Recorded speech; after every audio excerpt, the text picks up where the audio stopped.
Today we're going to talk about rules of exponents, and in particular we're going to look at how do we multiply and divide powers that have the same base.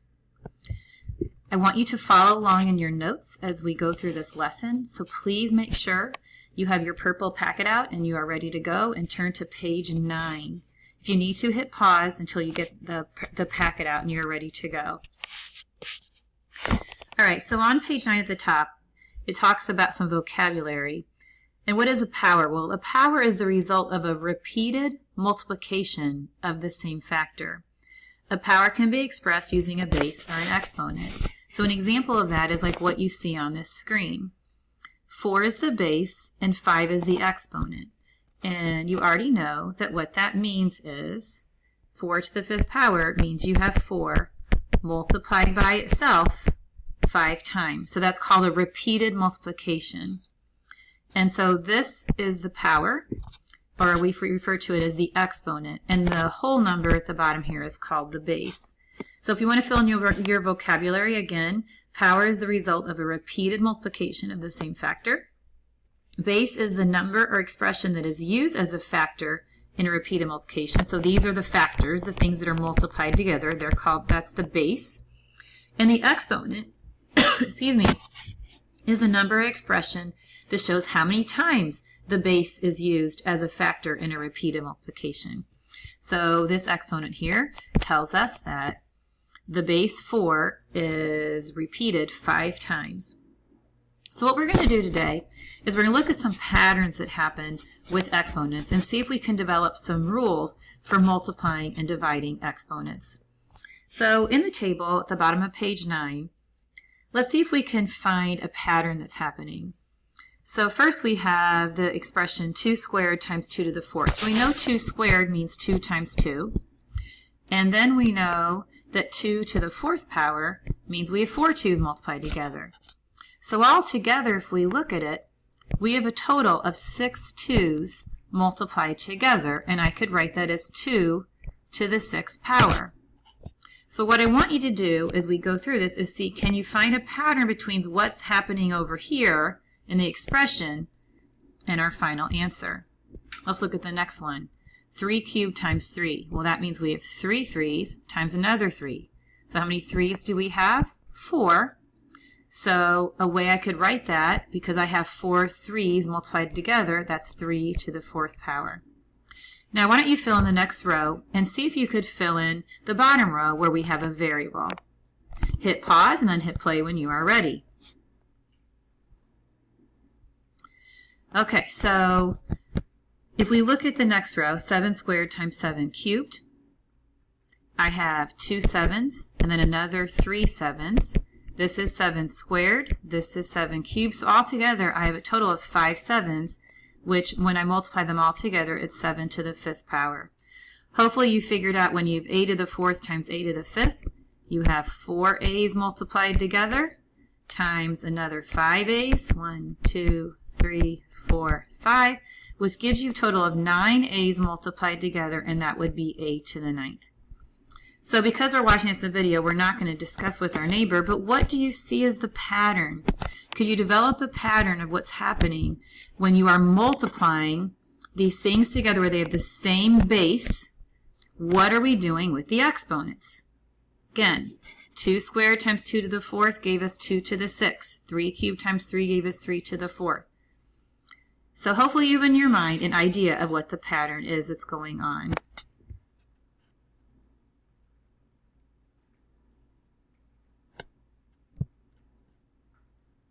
Okay, sorry, we're just waiting for it to clear. Okay, so what the pattern is that when we're multiplying powers together that have the same base, we add the exponents. So in algebra, it looks like this as a general formula. A to the m times a to the n is a to the m plus n. The bases are the same. We add the exponent. So an example, 4 cubed times 4 squared is 4 to the 5th power. We add the exponents. Let me do a couple with you to show you some examples, and I'm going to have you practice some on your own and follow along on page 10 and take some notes. Okay, so 2 cubed times 2 squared would give you 2 to the 3 plus 2, or 2 to the 5th power. Now, if you're not sure, remember what each of these means. 2 cubed is 2 times 2 times 2. 2 squared is another 2 2's multiplied together. I have a total of 5 2's, so it's 2 to the 5th power. 8 to the 7th times 8 to the 5th would be 8 to the 12th. 7 eighths times 5 eighths will give me 12 eighths. This one right here is a tiny bit of a trick. It's one of those invisible math things that you don't think about, but there is an exponent on every plain whole number. Do you know what it is? Well, the exponent on the number 5 right here is just a 1. We just don't write it. We like shortcuts in math. We don't like to write those extra things down if they're unnecessary. So whenever you see a number without an exponent, it means that there's an exponent of 1. So 5 times 5 squared is the same thing as 5 to the 1st times 5 squared. That gives us 5 cubed, or 5 to the 3rd power. This next one, 4 to the 6th times 4 to the 4th times 4 cubed, would be 4 to the 13th power. I just add the 6 plus 4 plus 3. Now again, I want to point out that the only reason why we are able to add these exponents is because these bases are the same. They're all exactly the same base, and that's the rule, that it has to be the same base for you to add the exponents. This next problem would be x to the 15th because you add the 6 and the 9. This next one has a tiny bit of a trick, so pay attention to this one. We see two plain numbers, and then we see these x's. So what you want to do is multiply the numbers just like you normally would. So do the 3 times 3, that gives you 9. And then do the x times the x to the 5th, and again remember x is x to the 1st times x to the 5th, and that would be x to the 6th. So now that I've showed you an example of using this product of powers property, where when the base is the same, you add the exponents, I want you to do the practice problems that are in the middle of page 10. So there's about 8 problems there. What I'd like you to do is I'd like you to do all those problems, hit pause, and then do the problems and hit play when you are ready. All right, so let's check your answers. Again, we're on page 10 in the middle. Hopefully you have them all completed. Check to see how you did. A couple things I'd like to point out. Make sure on this first one here that you know that this was a to the 1st right here times 8 to the 5th, and so you get e to the 6th. This one, you have 3 squared times x squared times 3x cubed. You could have made the 3 squared 9 and just multiplied the 9 times the 3 to get the 27, or you can do what I did at the beginning and add the exponents and then simplify 3 cubed to 27. I think everything else is pretty straightforward. Just remember the numbers, like here bottom right, you can multiply the two numbers like normal, and then the variables, you multiply them by adding the exponents. Notice I keep the base the same. And again, the only way that I can do this is if the bases are the same. All right, now let's look at the bottom of page 10. Bottom of page 10, you're asked to find the area of the rectangle. So you all know that the formula for the area of a rectangle is length times width. So this particular problem right here says find the area of this rectangle. So I'm going to take the length, which is 3x, times the width, which is x. And again, remember my exponents are 1 when there's nothing there. So if I want to take 3x times x, I have 3x to the 1st times 3x to the 1st, so that gives me 3x squared. Now try this one here on the right hand side. Hit pause and hit play when you are ready. Okay, so for this problem you should have done 2x squared times x, and I just keep the 2 and I multiply x squared times x, which is x to the 1st, and that gives me x cubed. So my final answer is 2x cubed. You can also remember that there's a 1 right here in front of that x to the 1st power. Now let's look at what happens when you divide. So please turn your packet over to page 11, and let's look at what happens when you divide. So division, I know it says at the top of your paper to divide powers with the same base. You're going to do something with the exponent of the denominator and the exponent of the numerator. But I would like to show you something maybe just a little bit differently than what is shown at the top of page 11. So let's pretend that I gave you 5 cubed divided by 5 squared. And I want to see what's going to happen. Well, if we expand it out, 5 cubed means I have 3 5s multiplied together. 5 squared means I have 2 5s multiplied together.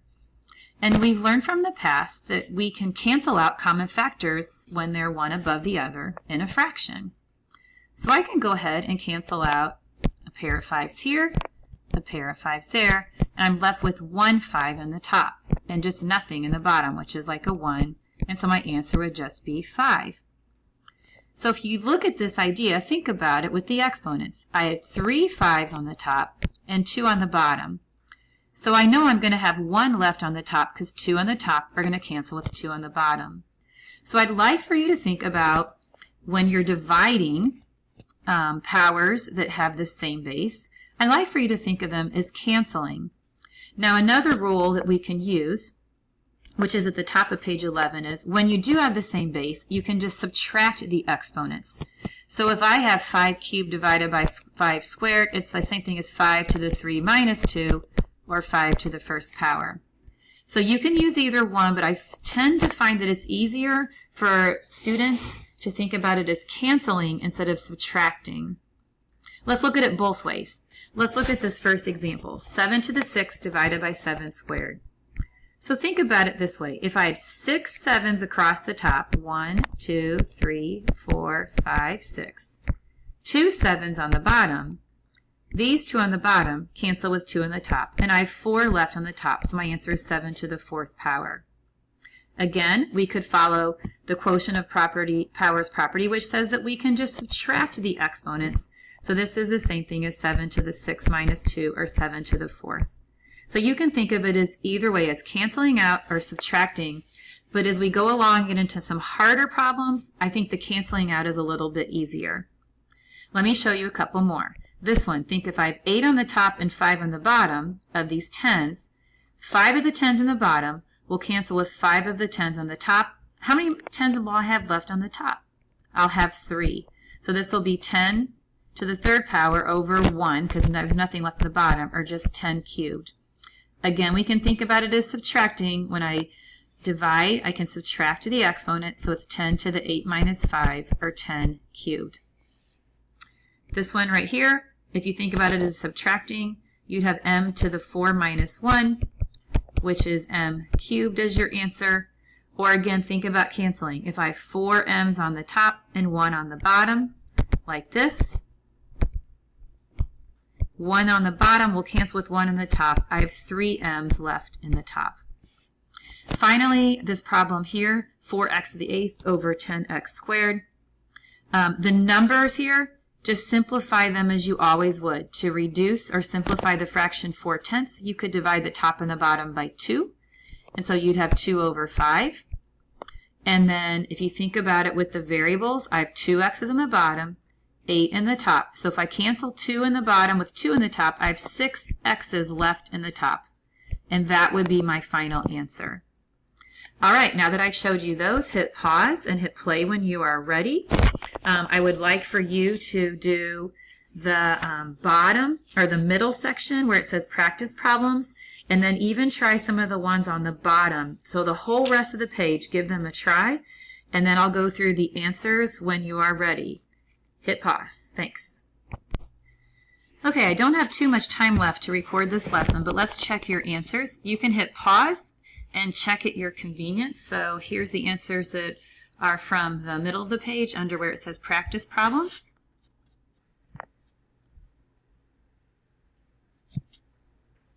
And then here's some problems at the bottom of the page where you're putting, sorry, I have to go back, where you're putting both together, both the multiplying and the dividing. If you look up here at the top, what you want to do is you want to consider that fraction bar like a grouping symbol where you have to simplify what's on the top and then simplify what's on the bottom and then simplify the entire fraction after you've done that. So if you look at this first problem, I've taken 3m to the 5th times m squared and made it 3m to the 7th. I've kept the bottom the same. Then simplify the fraction 3 over 6 to 1/2, so that's where the 1 comes from on the top and the 2 on the bottom. And again, if I have 7 m's on the top and 3 on the bottom, 3 on the bottom will cancel with 3 on the top and leave me with 4 left in the top. So my final answer is m to the 4th over 2. Check the rest of the answers on that page.